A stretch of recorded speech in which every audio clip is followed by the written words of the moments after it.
What if I told you that some of the craziest secrets of ancient Babylon are still hiding in plain sight? That's right. Right now, there are things from Babylon lying around, waiting to be discovered. Here are 5 lost secrets of ancient Babylon. Let's get started. Number 5. The disappearance of the Hanging Gardens. One of the 7 wonders of the ancient world, Babylon's Hanging Gardens baffled and amazed all who saw them. But like many wonders, they vanished long ago. No one knows where these gardens went or why. We only know about them through writings from Greek historians like Herodotus. They described a series of lush gardens with plants, flowers, and trees rising tier upon tier high above the ground. But when archaeologists explored the ruins of Babylon, they couldn't find any evidence of the gardens. They did uncover a well that may have been part of an elaborate irrigation system that brought water up from the Euphrates River. But where are the gardens themselves? Some say the gardens may have been part of a palace complex that was torn down over the centuries. Others believe that the gardens could have been destroyed during an invasion. But without any physical evidence, we may never know for sure. This mystery is similar to another famous lost wonder, the Library of Alexandria. Both sites were centers of knowledge and culture, and both were lost to history, leaving us with only a fraction of what they once were. But while we may never see the Hanging Gardens again, we can still marvel at their beauty and imagine what they must have looked like in their prime. Do you think the Hanging Gardens really existed, or were they just a figment of the ancients' imaginations? Let me know your thoughts below. Number 4. The Code of Hammurabi's omitted laws.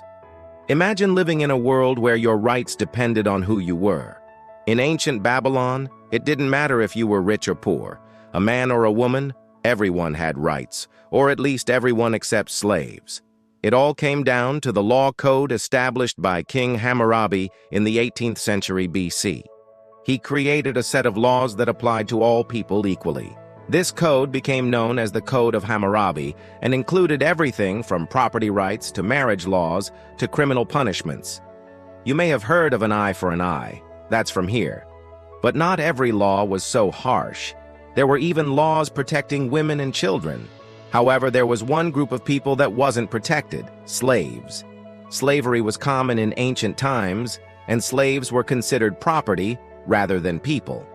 So they weren't entitled to the same rights as free men. Unfortunately, these laws didn't change until many years later when slavery was finally abolished. So what happened to the omitted laws? Why didn't Hammurabi include slaves?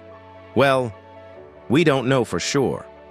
But it was probably because he believed that slaves were property and didn't deserve the same rights as free people. This may seem wrong to us today, but it was common practice in ancient times. The Code of Hammurabi was one of the first sets of laws to apply equally to all people, but it wasn't perfect. Nevertheless, it was a step in the right direction and paved the way for future legal systems. Today, we have laws protecting all people regardless of their social status. But it wasn't easy to get here. The Code of Hammurabi is an important reminder of how far we've come in our fight for equality and justice. What do you think of Hammurabi's code?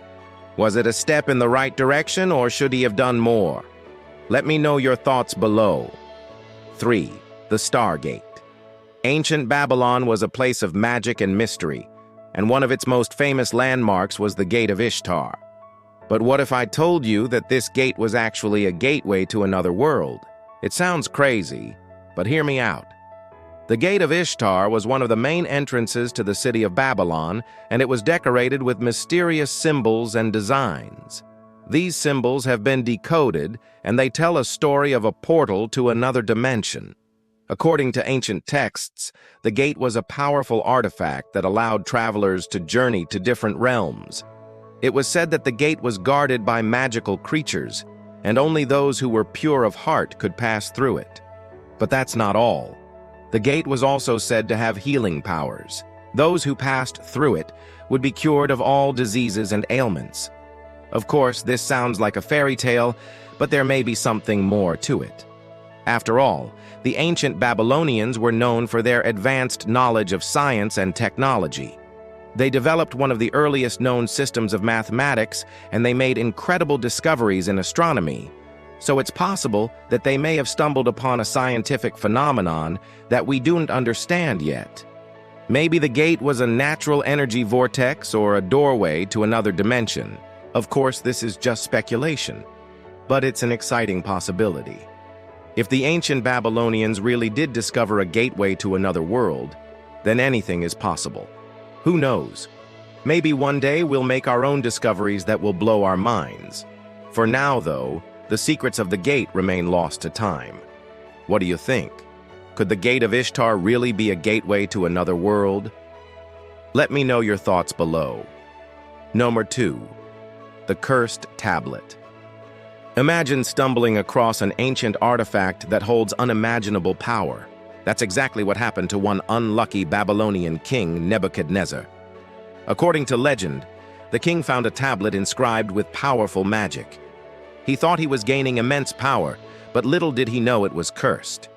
As soon as he touched it, the tablet transferred its curse onto him.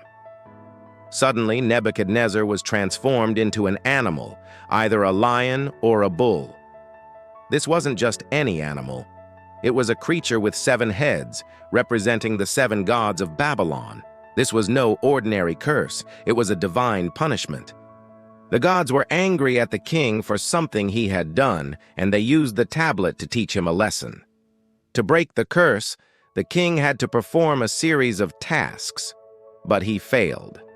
And so he was doomed to live the rest of his life as a cursed beast. Eventually, Nebuchadnezzar's son, evil Merodach, came to power. When he learned of the curse, he took matters into his own hands. He confronted the gods and demanded that his father be freed from the curse.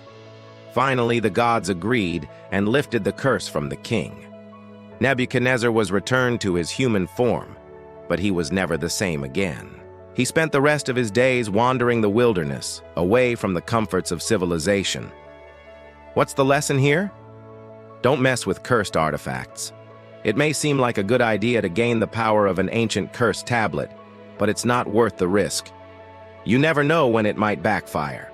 Plus, you don't want to upset the gods. They're not very forgiving. 1. The Tower of Babel. The Tower of Babel was one of the most ambitious projects ever undertaken. It was a massive structure that reached all the way to the heavens. But the project was doomed from the start. The Babylonians weren't able to complete the tower because the gods intervened and scattered them across the earth. This story has been passed down for centuries, but where did it come from? Some believe that the story of the Tower of Babel was based on a real event that occurred in ancient Babylon. The Babylonians were a proud people who believed they were the center of the universe. They thought they were better than all other cultures and that they deserved to be at the top of the social hierarchy. They wanted to build a tower that would reach the heavens and prove their superiority. But the gods had other plans.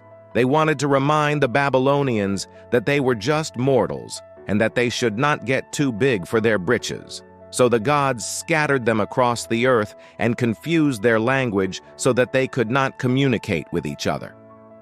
This story teaches us a valuable lesson. No matter how powerful or successful we become, we should always remember to stay humble. Otherwise, we may just end up like the Babylonians, scattered and alone. So where exactly was the Tower of Babel located? Well, that's a bit of a mystery. The Bible doesn't give us an exact location, but it does give us some clues. The book of Genesis says that the tower was built in Shinar, which is thought to be in modern-day Iraq. It was also near the Garden of Eden, which is said to be in the Persian Gulf. So it's possible that the Tower of Babel was located somewhere in this area, but we may never know for sure. What do you think? Was the Tower of Babel a real place or just a figment of the author's imagination? Let me know your thoughts below. Babylon may have crumbled, but its echoes remain, in stone, in sand, and in stories. What it built and what it may have hidden still shapes the world today. Subscribe for more mysteries from Echoes of the Past. See you next time.